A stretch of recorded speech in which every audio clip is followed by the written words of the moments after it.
पिता, पुत्र और पवित्र आत्मा के नाम पर आमीन। आप सबों को जय यीशु। कल हम लोगों ने गर्भपात करना और आईवीएफ कराना, इन विट्रो फर्टिलाइजेशन, जो डॉक्टरों के द्वारा टेस्ट ट्यूब में बच्चों का जन्म करवा करके बच्चेदानी में रखना, ऐसा बच्चों का प्राप्ति करना, ये घोर अपराध है, पाप है। इसके पीछे हत्याएं, बिजनेस हैं, हमारा सुख है, हमारी इच्छा है, ईश्वर की इच्छा के विरुद्ध जो चलना है, ये सब हम लोगों ने मनन चिंतन किया। जो आईवीएफ करने के लिए अधिकतर लोग जाते हैं, वो जो संतानों से वंचित लोग हैं। कैथोलिक कलीसिया का धर्म शिक्षा ग्रंथ में ये साफ साफ लिखा हुआ है। बड़े दुख की बात होता है, दंपतियों के लिए उन्हें संतान नहीं हो रहा है।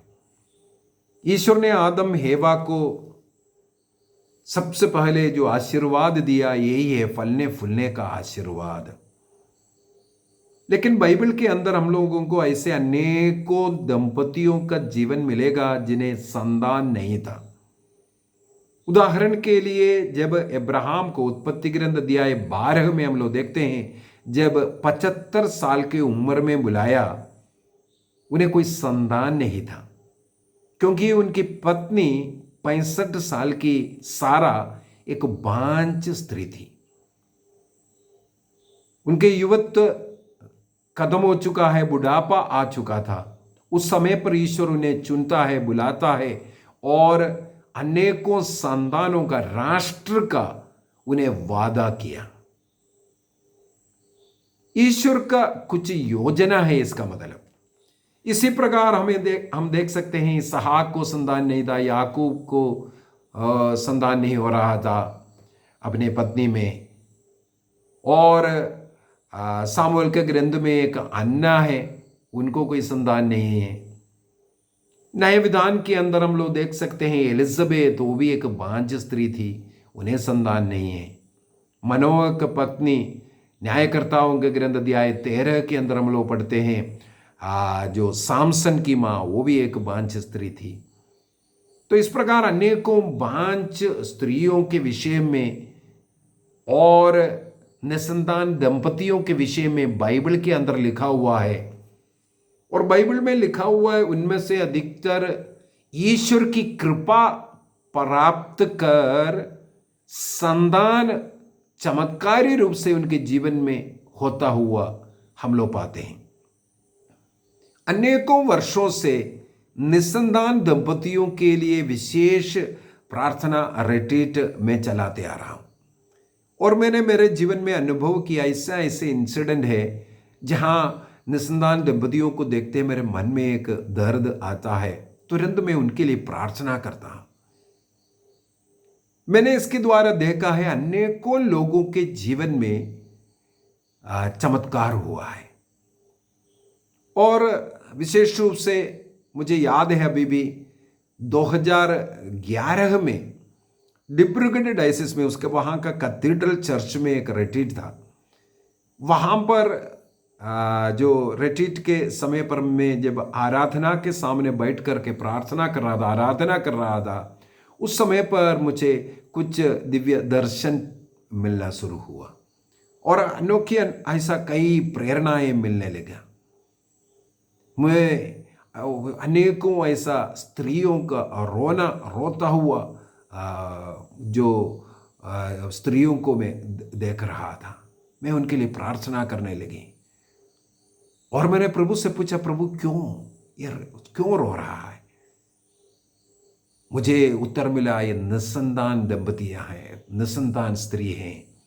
समुदाय में, समूह में, घर में इनका अनादर हो रहा है, उत्पीड़न हो रहा है।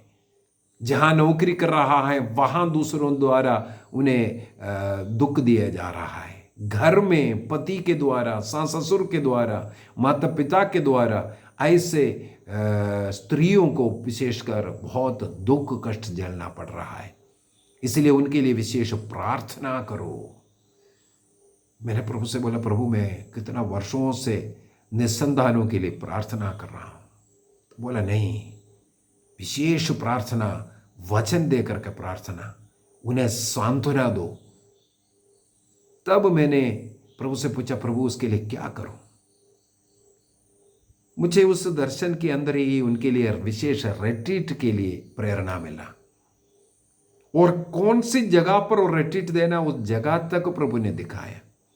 मैंने तुरंत झारखंड रांची में उस जगह एक घर था, उस घर के जो लोग हैं उनसे मैंने बात किया, और उन्होंने स्वयं तुरंत स्वागत किया। हाँ, यहाँ पर भी अनेकों लोग ऐसा है, ब्रदर आइए बोल करके उन्होंने तैयार किया।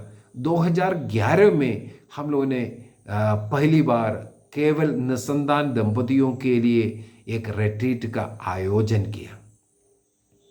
इसके बाद सैकड़ों बच्चों का जन्म उस प्रार्थना सभा के द्वारा हर साल हम लोग 2-3 रिट्रीट करते आ रहे हैं। अभी ये कोविड के कारण इन 2 साल से नहीं हो रहा है, अन्यथा हर साल कम से कम 2-3 रिट्रीट निसंतान दंपतियों के लिए करते आ रहे थे। 2011 से अब तक सैकड़ों ऐसा चमत्कार हमने देखा। IVF करवाया लेकिन बच्चा नहीं हुआ। कई डॉक्टरों ने सर्टिफाई किया आपके बच्चेदानी में बच्चा नहीं हो सकता, लेकिन उनको बच्चे हुआ। ऐसे चमत्कार मैंने देखा है, और अभी भी अनेकों लोगों को ये कृपा मिलते जा रहा है। इससे मुझे एक बात ये समझ में आ गया, हर एक व्यक्ति को ईश्वर ये नहीं चाहता है निसंतान रहे, लेकिन कुछ लोगों को प्रभु चुनना चाहते हैं अपनी महिमा को प्रकट करने के लिए। जैसे अब्राहम के जीवन में ईश्वर ने उन्हें बांझ अवस्था में रखा, निसंतान की अवस्था में रखा, 75 साल में बुलाया, तुम्हारा अनेकों बच्चा होगा, आकाश की ओर देखो, तारों को गिन सकता है गिनो, उतना उससे अधिक संतान होगा। यह सब वादा तो किया, लेकिन अगला साल नहीं, 5 साल में नहीं, 10 साल में नहीं, हम वही बच्चा नहीं देख रहा है। 75 साल में बुलाया हुआ अब्राहम को संतान मिला 100 साल में, अर्थात 25 वर्ष वे भी इंतजार किया विश्वास के साथ। ईश्वर ने वादा किया था संतान देगा, लेकिन इसके बावजूद भी 25 वर्ष उन्हें इंतजार करना पड़ा।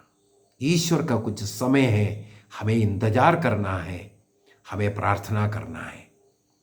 लोग हट कर करके पैसा है, ताकत है, साइंस है, डॉक्टर है, ये बोल करके IVF के लिए जा रहा है। ये अब्राहम भी एक गलती किया। सारा भी विश्वास की ईश्वर ने कहा तो बच्चा होगा, लेकिन सारा ने बोला मुझसे तो नहीं होगा, आपसे तो होगा। इसलिए सारा ने क्या किया, 10 साल इंतजार करने के बाद नहीं हुआ, अपने दासी हागार को अपने पति को दिया, इसके द्वारा मुझे संतान दे दो बोलकर। उन्हें तो इस्माइल हुआ, संतान हुआ, लेकिन ईश्वर ने कहा नहीं। ईश्वर को इच्छा वे नहीं था, यह तरीका ईश्वर की इच्छा नहीं था। ईश्वर ने, हम लोग उत्पत्ति ग्रंथ अध्याय 18 के अंदर पढ़ते हैं, ईश्वर ने कहा तुम्हारी पत्नी सारा से तुम्हें संतान होगा। ईश्वर ने यही कहा था, लेकिन शॉर्टकट मेथड वेट नहीं किया, इंतजार नहीं किया। ईश्वर की इच्छा क्या है उसको परखा नहीं। IVF के लिए भागना दौड़ना, ये महाभाव, घोर भाव।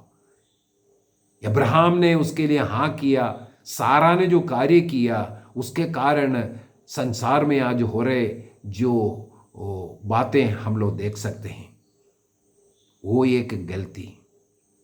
इस प्रकार का कार्य से हमें दूर रहना है, हमें ईश्वर में विश्वास करना है। हम लोग उत्पत्ति ग्रंथ अध्याय 15 के अंदर पढ़ते हैं, अब्राहम ने ईश्वर से एक सवाल किया। ईश्वर अब्राहम के पास आकर के कहा मैं तुम्हारा ढाल हूं, मैं सब कुछ हूं, तुम डरना नहीं है, ऐसा ऐसा बोल करके। तब अब्राहम एक उल्टा सवाल किया, आप मेरे लिए क्या दे सकता है? मैं तो आज भी निसंतान है प्रभु, आप मेरे लिए क्या दे सकता है? मेरे जितना भी धन दौलत जो कुछ मुझे अमीर बनाया, इसका सब जो जो मिलने वाला है, जो एलियासर मेरे जो नौकर है उसको मिलने वाला है। मेरे लिए तूने कोई संदान नहीं दिया। अर्थात अब्राहम वहां पर ईश्वर से संदान की मांग किया। इसका मतलब हम लोगों को अगर संदान नहीं है, हमें प्रार्थना के द्वारा संदान मांगना चाहिए। एक और उदाहरण ले सकते हैं, उत्पत्ति ग्रंथ उसके अध्याय 30 वाक्य 1 के अंदर। वहां पर हम लोग देखते हैं याकूब के पास उनकी पत्नी राहेल ने, रेचल, ये कहते हैं मुझे बाल बच्चा दे दो, क्योंकि उन्हें कोई बच्चा नहीं था, निसंतान बांझ स्त्री थी। उनकी पत्नी याकूब से कहते हैं मुझे बाल बच्चा दे दो, नहीं तो मैं मर जाऊंगी, मैं मर जाऊंगी। अपने पति से मांग रहा है। वो ईश्वर के सामने एक प्रार्थना है, मुझे संतान नहीं है, मैं मर जाऊंगी। अनेकों स्त्रियों का जीवन इसी प्रकार दुखमयी है। हम लोग सामुएल का ग्रंथ अध्याय 1, पहला सामुएल अध्याय 1, वहां पर हम लोग देख सकते हैं एक स्त्री के विषय में जो अन्ना है। अन्ना इसी प्रकार एक बांझ स्त्री था, उनका कोई संतान नहीं थी। उनके जो मनोवा सामुएल का पहला ग्रंथ उसके अध्याय 1, एल्काना, मनोवा सामसन का पिता, सामुएल का ये जो है एल्काना का 2 पत्नी था। एक अन्ना जो बांझ स्त्री थी, लेकिन एक पेनिन्ना थी, उसको संतान है। इसलिए जो संतान वाली जो पत्नी है इसको बहुत छेड़ते थे, इसके साथ लड़ते थे, इसलिए वो और ज्यादा दुखी होती थी, मुझे कोई संतान नहीं। इसलिए हम लोग पढ़ते हैं सामुएल का पहला ग्रंथ अध्याय 1 वाक्य 10 से आगे पढ़ेंगे। वहां पर हम लोग पढ़ते हैं हन्ना प्रभु के मंदिर जाते हैं, प्रभु के सामने गिड़गिड़ा कर रो रो करके मन्नत लेकर के वो प्रार्थना करते, यदि तुम मुझे एक संतान दोगे वो तुम्हारा रहेगा, तुम्हारे लिए अर्पित रहेगा, लेकिन मुझे एक संतान दीजिए। अर्थात हमें प्रार्थना करना है, मन्नत लेना है। कोई बच्चा मिलेगा वो ईश्वर के लिए समर्पित रहेगा, ईश्वर के ज्ञान में, भक्ति में उसका पालन पोषण करने का किसी भी प्रकार का ऐसा कोई मन्नत लेकर के हमें भी प्रार्थना करना है। प्रार्थना विश्वास के साथ इंतजार करते हुए हमें प्रार्थना करना है। एक और बात कैथोलिक कलीसिया का धर्म शिक्षा ग्रंथ हमें सिखाता है।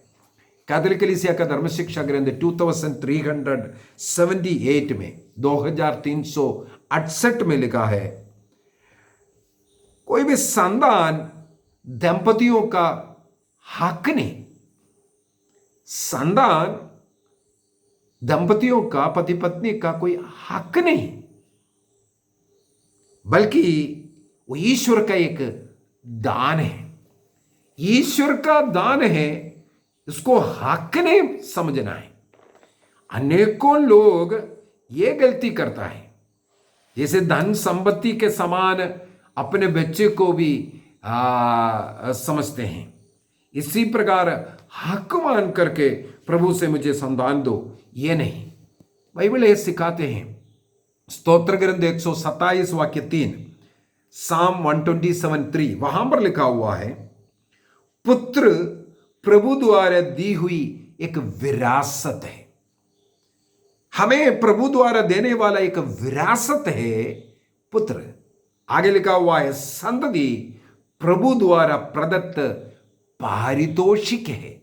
वैवाहिक जीवन में एक पारितोषिक के रूप में, एक आशीष के रूप में, हमारा जो विरासत के रूप में हमें ईश्वर देने वाला एक दान है।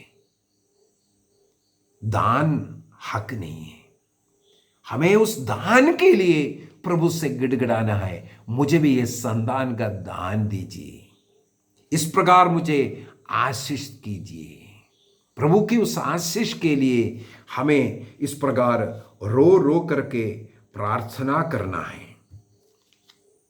हम लोग कैथोलिक कलीसिया का धर्म शिक्षा ग्रंथ 2375 में 2375 में पढ़ते हैं, जो निसंतानता का, वंध्यता का आपको जितना इलाज संभव है इलाज कर सकते हैं। जांच करवाइए, क्या कारण है बच्चा ना होने का। उसके लिए कोई दवाई खा करके, कई बार थोड़ा सा हार्मोन का छोटा मोटा दवाई खा करके संतान हो जाता है। और जो ट्रीटमेंट इस प्रकार जो करना है कर सकते हैं। और चाहे कोई ऑपरेशन उसके लिए करना पड़ रहा है वो भी कर सकता है। ट्रीटमेंट करना, जांच करना कोई मना नहीं है। मना है, निसंतान है इसलिए आईवीएफ करते हैं। अपने शरीर के बाहर या कृत्रिम रीति से बच्चेदानी में बीज को रखना, यह सब मना है, क्योंकि पति पत्नी का मिलन संतान की सृष्टि में जरूरी है।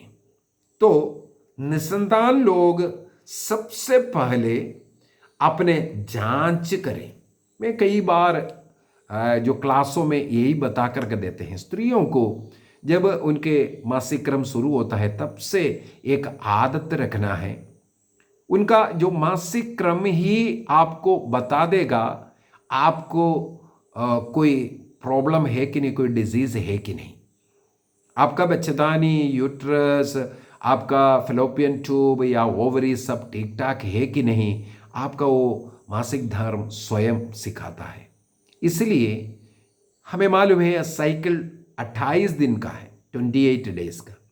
उनमें 2 दिन ज़्यादा या कम समय के कारण या कुछ शारीरिक अन्य बीमारी के कारण, सोच विचार चिंता के कारण, ये सब थोड़ा सा हो सकता है, लेकिन ज़्यादा डिफरेंस नहीं होना चाहिए।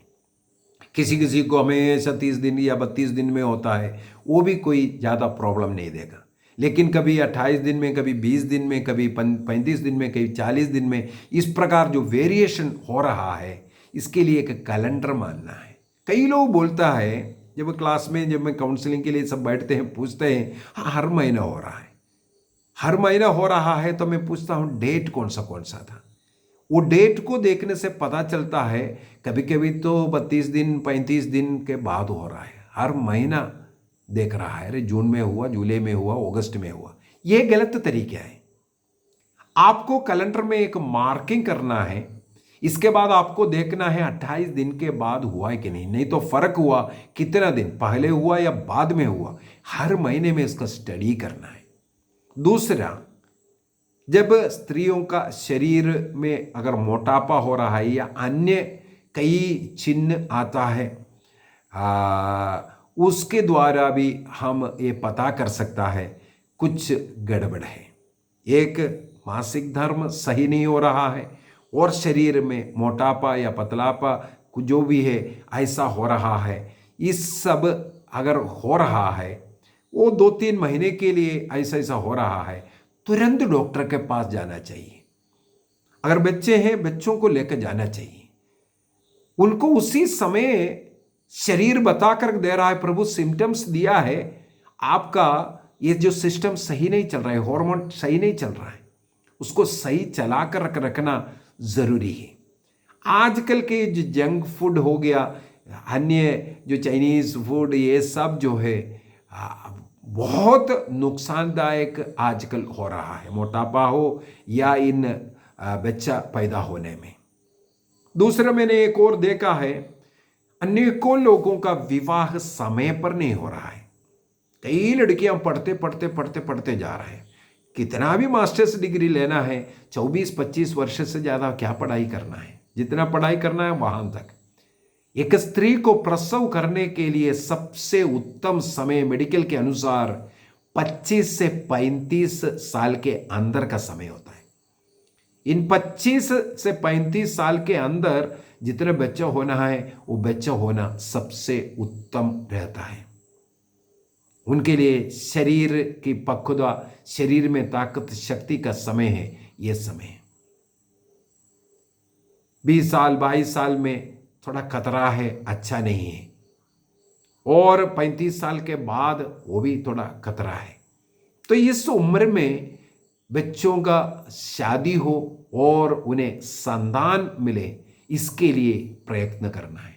अनेकों लोग विवाह तो करता है लेकिन बच्चा भी नहीं चाहिए बोलकर रुकाता है, और उस पीरियड में कई बार कई बच्चा ना होने के लिए दवाई या रुकावट डालने वाला कुछ ना कुछ उपयोग करता है।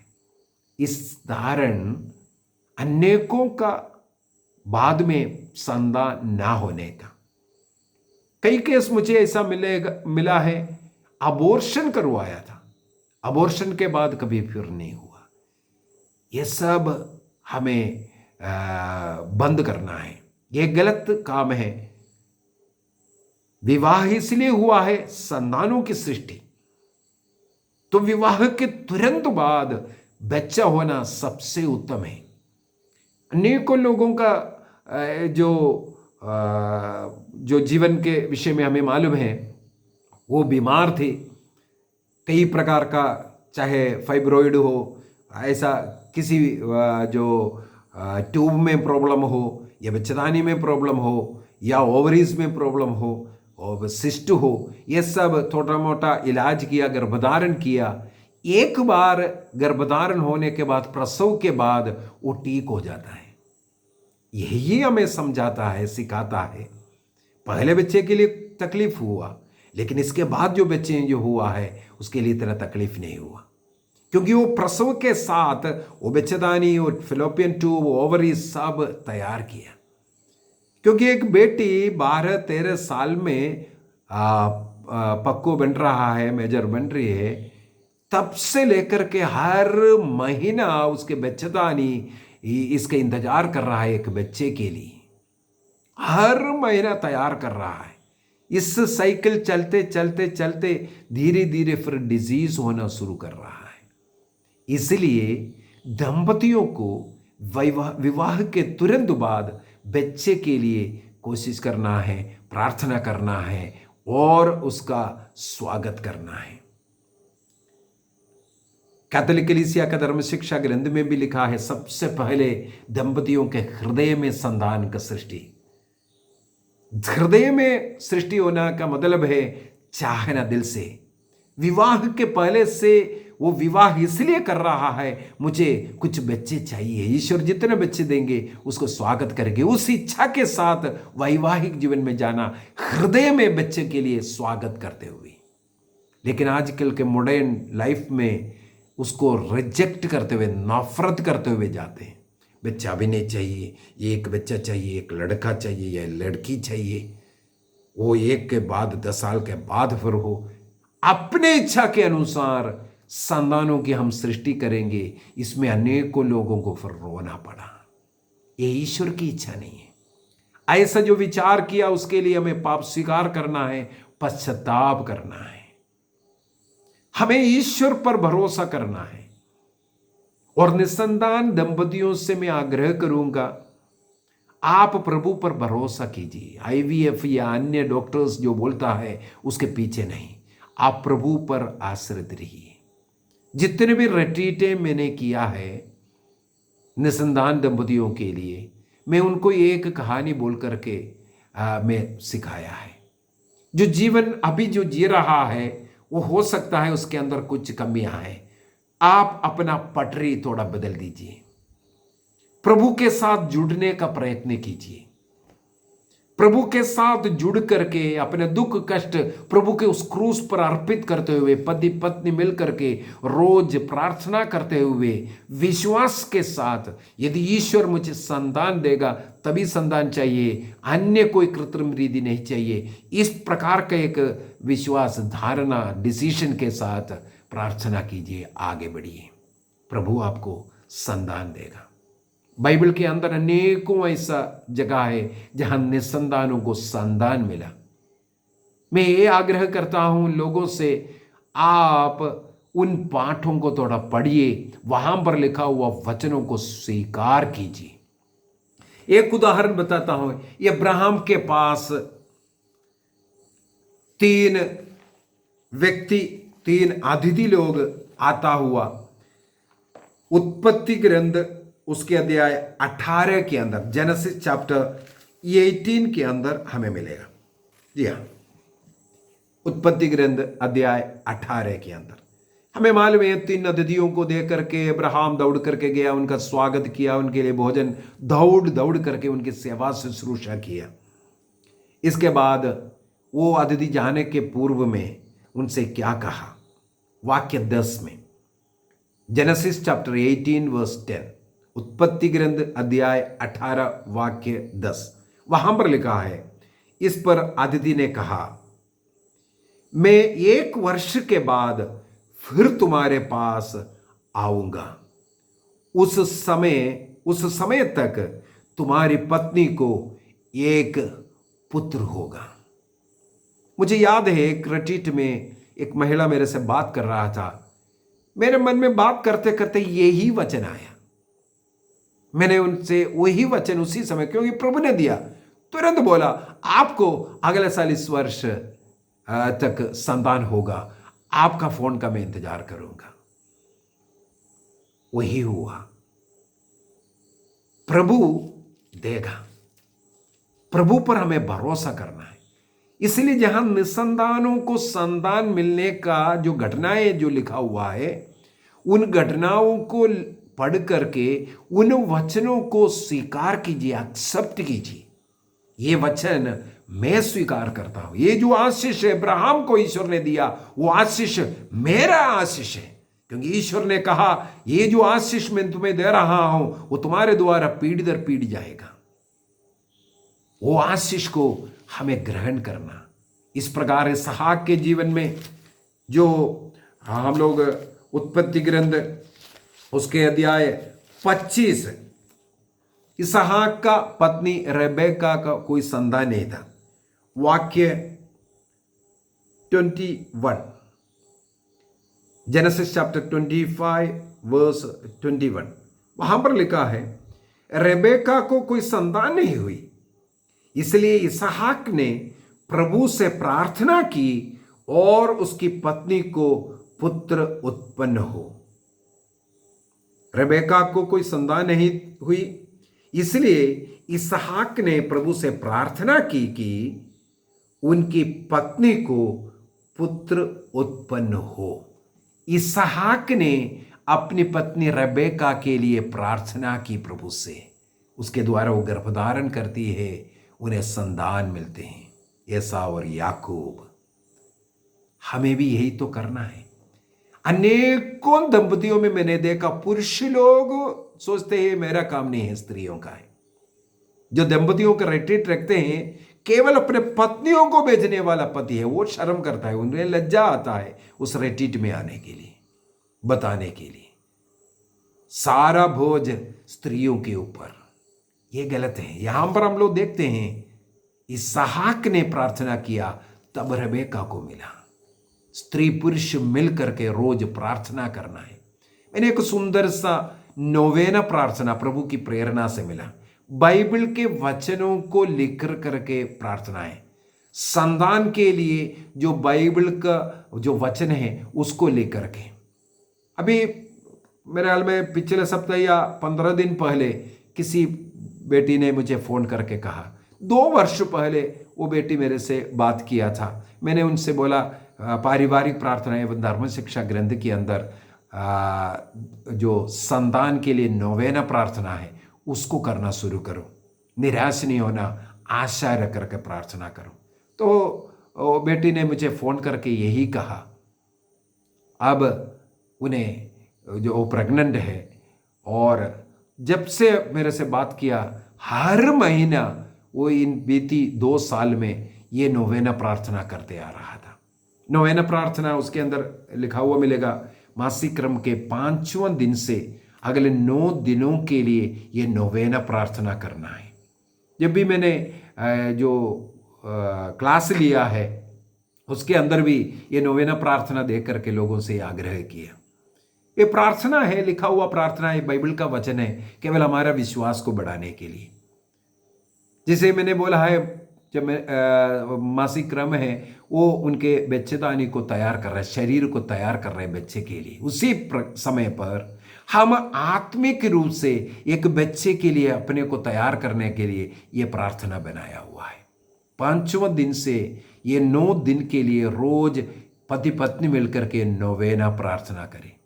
9 दिन है, इसलिए नोवेने के बीच में एक दिन इतवार जरूर आएगा। उस दिन मिस्सा बलिदान में भाग लेकर पाप स्वीकार कर योग्य रीति से परम प्रसाद को ग्रहण कीजिए।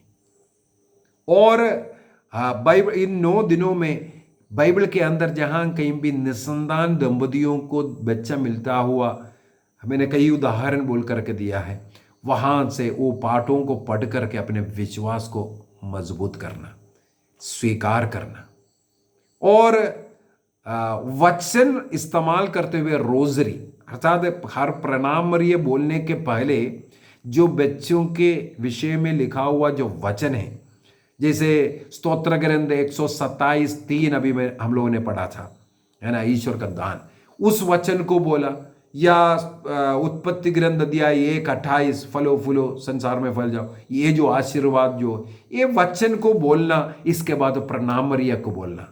हर प्रणाम मरिया के पहले एक वचन, एक भेद में एक वचन को उठाए, इसका मतलब 10 प्रणाम मरियम में वो एक वचन 10 बार बोला प्रणाम मरियम के पहले। इस प्रकार वचन रोजरी इसको कहते हैं। वचन बोल करके मां मरियम की मध्यस्थता मांग रहा है, मुझे संतान दो। तो हर रोज ऐसा एक प्रार्थना शुरू कीजिए। गरीब अनाथ बच्चों का थोड़ा मदद कीजिए, हो सके तो जहाँ अनाथ आश्रम वगैरह है वहाँ जाकर के जो छोटे बच्चे हैं उनको उठाइए, अपने सीने पर लगा करके थोड़ा प्यार कीजिए, सेवा कीजिए। जितना अधिक आप इस प्रकार सेवा करोगे, ईश्वर का अनुग्रह आशीष, क्योंकि उनको एक माँ का ममता प्यार मिलना नहीं है। ऐसे छोटे छोटे बच्चों को अपने सीने में लगा करके उनको जो गर्माहट, जो प्यार आप दे रहा है, वो ईश्वर का प्यार आप दे रहा है, उसमें आपको अनगिनत आशीष मिलेगा। मैं ये क्यों गारंटी के साथ बोल रहा है? जब हमारा जो तीसरा जो बेटी जब जन्म लिया, मेरे पत्नी ड्यूटी करती है, नर्स है, मैं भी कहीं काम कर रहा था, उस समय पर वो बच्चे को देखना थोड़ा सा मुश्किल हो गया। बड़ा वाला बेटे लोग स्कूल जाते थे दोनों, लेकिन ये बेटी को घर में, या तो उनको हॉस्पिटल लेके जाना, नहीं तो मेरे को घर में बैठना पड़ रहा था। तो उस समय पर हमारे पड़ोस की जो एक महिला है, उन्हें जितने भी प्रेगनेंसी हो रहे अबॉर्ट होते जा रहा था, अबॉर्शन होते जा रहा था, कोई बच्चा नहीं टल रहा था। तो हमारे बच्चे को वहाँ छोड़ दो कर करके बोले, हमारे छोटी बेटी को उनको रखना, उनको खाना खिलाना, उनको प्यार देना, वो महिला शुरू किया। हमने देखा 1 साल के अंदर वो प्रेग्नेंट हो गई। मेरा भी प्रार्थना था उनका वो प्रेगनेंसी अबॉर्ट नहीं हुआ। समय के पूर्ति पर वो एक नॉर्मल डिलीवरी किया, उनको एक बेटी का जन्म हुआ। और वो स्वयं वो माँ बोलने लगी, देखो हमारे बेटी के समान दिखते हैं, उनके समान बाल है, उनके समान दिख रहा है, इस प्रकार बोल करके। कब हुआ? जब हमारे बेटी को वो लाड प्यार देना शुरू किया, उनके घर में रखना, उनका देखभाल करना, प्यार देना, तब ईश्वर ने उन्हें एक संतान दिया। मेरे हकीकत में ये अनुभव कर करके बोल रहा हूँ। इसलिए आप छोटे बच्चों को प्यार दीजिए, विशेषकर जो अनाथ बच्चा है, जहाँ हो सके जा करके उनको अपने सीने में लगाइए, गले लगाइए, प्यार दीजिए। ऐसे लोगों को जो आर्थिक मदद कर सकता है कीजिए, नहीं करे तो इतना तो कर सकता है ना, छोटे बच्चों को प्यार देना। और अपने बेडरूम में मैं कई बार बोल कर देता हूँ, बालक यीशु का फोटो रख करके उस बालक यीशु को प्यार कीजिए। इस प्रकार हृदय में सबसे पहले उस संतानों को लाइए, बाद में प्रभु जरूर आपको देगा। बाइबल के अंदर अनेकों ऐसा वचन है, उस वचन को दोहराइए, विश्वास कीजिए, वचन का रोजरी कीजिए। इसके द्वारा प्रभु आपको कृपा अनुग्रह देगा। हम लोग पढ़ते हैं स्तोत्र ग्रंथ 113 वाक्य 9 में, स्तोत्र ग्रंथ साम 113 वाक्य 9। वह वंध्या को आनंद प्रदान कर उसे पुत्रवती मां के रूप में घर में बसाता है। वंध्या को आनंद प्रदान करेगा और उसे पुत्रवती मां के रूप में घर में बसाएगा। स्वीकार कीजिए उसको। स्तोत्र ग्रंथ 107 वाक्य 38, साम 107:38, वहां पर लिखा हुआ ईश्वर ने आशीष देता है, उनकी संख्या बहुत अधिक बढ़ती है। संख्या को बढ़ाने का आशीष प्रभु देता है। उत्पत्ति ग्रंथ अध्याय 1 वाक्य 28 में फलने फूलने का जो आशीर्वाद वो हमारे जीवन के लिए हमें मांग करना है। नबी इसहाक ग्रंथ अध्याय 66 वाक्य 9 में लिखा हुआ है, क्या गर्भदान का आशीर्वाद देने के बाद मैं गर्भ का द्वार बंद कर दूं? ईश्वर ने हमें फलने फूलने का आशीर्वाद दिया है विवाह के द्वारा, इसके बाद क्या मैं संतान ना होने दूं? प्रभु पूछता है, नहीं होने देगा। हमें विश्वास करना है, प्रभु मुझे संतान देगा। तो ईश्वर का उद्देश्य हमारे जीवन में पूरा होने के लिए प्रार्थना, भक्ति, नोवेना के द्वारा हमें स्वीकार करना है। विधिवरण ग्रंथ डिट्रोनमी चैप्टर 7 अध्याय 7 वाक्य 12 से 15 तक जो उसमें लिखा हुआ, ईश्वर के नियम के अनुसार भक्ति का, प्रार्थना का एक जीवन जीना शुरू करना, अपने जीवन में एक बदलाव लाना। यदि किसी के पास के साथ ईर्ष्या है, लड़ाई झगड़ा है, मेल मिलाप कीजिए। अनेकों लोगों का निसंतानता का कारण है ईर्ष्या, जलन, लड़ाई झगड़ा। अपने घर में हो या अपने सास ससुर के साथ हो या अन्य किसी के साथ भी इस प्रकार लड़ाई झगड़ा है, बातचीत नहीं है, घृणा है, ईर्ष्या है, जो ऐसा में हमें कई आशीषों से वंचित रहना पड़ता है। इसलिए ईश्वर के नियम को पालन करते हुए सबों के साथ मेल मिलाप में रहकर प्रार्थना करेगा तो ईश्वर ने वादा किया है 14:15 के अंदर, कोई निसंतान नहीं रहेगा, ना कोई जानवर में, ना पक्षी में, ना मनुष्य में। सबों को ईश्वर अनुग्रह आशीष देने के विषय में। निर्गमन ग्रंथ अध्याय 23 वाक्य 25 और 26 में हम लोग पढ़ते हैं, यदि हम ईश्वर की पूर्ण हृदय से सेवा करोगे, ईश्वर की सेवा, अपने माता पिता, घर के बुजुर्ग लोगों की सेवा, परिवार की सेवा, कलीसिया की सेवा, यह सब ईश्वर की सेवा है। गरीबों की सेवा, यह सब ईश्वर की सेवा है। यदि इस प्रकार हम ईश्वर की सेवा करोगे, ईश्वर का कार्य करोगे, तो प्रभु कहता है कोई गर्भपात नहीं होगा, कोई निसंतानता तुम्हारे बीच में नहीं होगा। हमें इसलिए विश्वास करते हुए हमें यह सब स्वीकार करना है।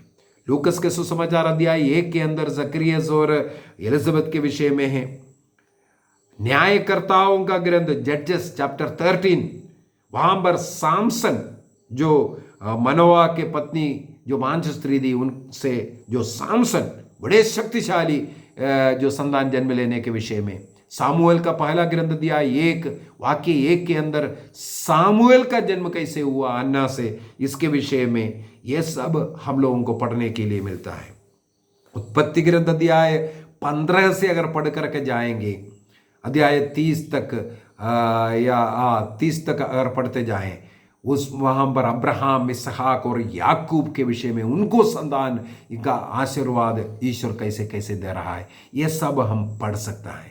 इन दिनों में वो पढ़ना और प्रभु का अनुग्रह आशीष मिलेगा।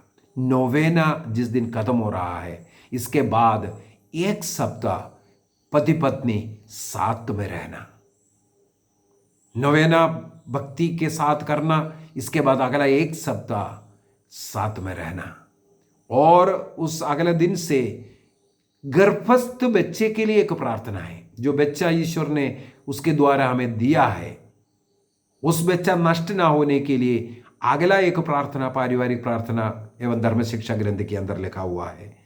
वो गर्भस्थ बच्चे के लिए उस दिन से फिर प्रार्थना करना शुरू करो विश्वास के साथ। उसके अंदर अपने बच्चे के लिए और अन्य अनेकों गर्भस्थ बच्चों के लिए प्रार्थना है। गर्भस्थ में एक भी बच्चा नष्ट ना हो, चाहे जानबूझ करके कोई कर रहा हो अबॉर्शन के द्वारा, या अनजाने में कोई रोग बीमारी, या अपने खान पान के कारण, या हमने संयम बरता नहीं इसके कारण अबॉर्ट हुआ हो, ऐसा कोई भी बच्चा नष्ट ना हो, इसके लिए अगले दिन से ये वाला प्रार्थना करना। तो नौवेना प्रार्थना है संतान के लिए, वो 9 दिन के बाद गर्भस्थ बच्चे के लिए प्रार्थना। मान लो अगला महीने में फिर से आपको मासिक क्रम शुरू हुआ, निराश नहीं होना है। ये प्रार्थना में अड़ी रह करके प्रार्थना करना, जब तक बच्चा नहीं देगा हम ये प्रार्थना करते रहेंगे। अभी हाल ही में भी मैंने एक पढ़ा है, 55 ईयर में एक स्त्री को 2 बच्चा हुआ करके, 55 साल। और जो वचनोत्सव मैगजीन में कुछ वर्ष पहले की घटना है, वहां पर मैंने पढ़ा है एक स्त्री इसी प्रकार पोटा जाता था हर महीना, निसंतान दंपतियों के लिए जो रिट्रीट चलता है उसमें भाग लेने के लिए। 45 साल में उनका मासिक क्रम बंद हुआ, लेकिन उन्होंने जाना बंद नहीं किया। उन्होंने निर्णय किया अन्य लोगों के लिए प्रार्थना करूंगी लेकिन मैं जाऊंगा। वो हर महीना पोटा जाती रही। 55, इसका मतलब इसके बाद 10 साल के बाद वो गर्भधारण किया। संतान के साथ मैंने उनका फोटो देखा, उनका गवाही पढ़ा। ईश्वर के लिए सब कुछ संभव है, इसलिए विश्वास करना है, प्रार्थना करना है, कोई गलत काम नहीं। ईश्वर के साथ पाप स्वीकार कर जुड़ना, पति पत्नी मिल करके, परिवार मिल करके प्रार्थना कीजिए, प्रभु का आशीष मिलेगा। आइए हम अपनी आंखों को बंद करें। इस समय पर जितने भी निसंतान दंपति मेरे से प्रार्थना मांगेंगे, ऐसे सैकड़ों लोगों का नाम मेरे पास है। जितने लोगों को मैं जान रहा हूं उन्हें समर्पित कर रहा हूं, और साथ ही साथ ऐसे कम से कम 10,000 निसंतान दंपतियों को इस समय पर समर्पित कर रहा हूं, उनके लिए प्रार्थना कर रहा हूं। प्रभु उन्हें आशीष दीजिए। स्त्री पुरुष दोनों को समर्पित करते हैं, उनके शरीर को समर्पित करते हैं, उनके बच्चेदानी, फेलोपियन ट्यूब, ओवरीज, जो भी उनमें बाधा है, जो भी हार्मोन की कमियां हैं, यीशु के नाम पर आशीष मिले। जिन्हें काउंट कम है, 5 रोटी से 5,000 को खिलाने वाला प्रभु के लिए सब कुछ संभव है। विश्वास कीजिए, बढ़ते जाए। किसी भी व्यक्ति संतान ना हो इसमें दुखी ना हो। संतानों की संख्या बढ़ते जाए। जितना संतान प्रभु देगा उतने संतानों को लेने के लिए मैं तैयार हूं प्रभु। उन सभी दंपतियों को प्रभु की अनुग्रह आशीष मिले। प्रभु का आशीष संतान के रूप में उनके घर में आवे। हर एक निसंतान दंपति पर ईश्वरीय कृपा बरसे, पवित्र आत्मा उतरे। प्रभु यीशु मसीह ने जो कलवारी पहाड़ पर रक्त बहाया, उस पावन लहू को उनके सिर से लेकर के पाव तक मैं विलेपन करता हूं। बच्चेदानी पर, वो फिलोपियन ट्यूब पर, ओवरीज पर यीशु का लहू छिड़काता हूं। यीशु के नाम पर उन्हें संतानों की आशीष मिले। पिता, पुत्र और पवित्र आत्मा के नाम पर आमीन। आप सबों को जय यीशु।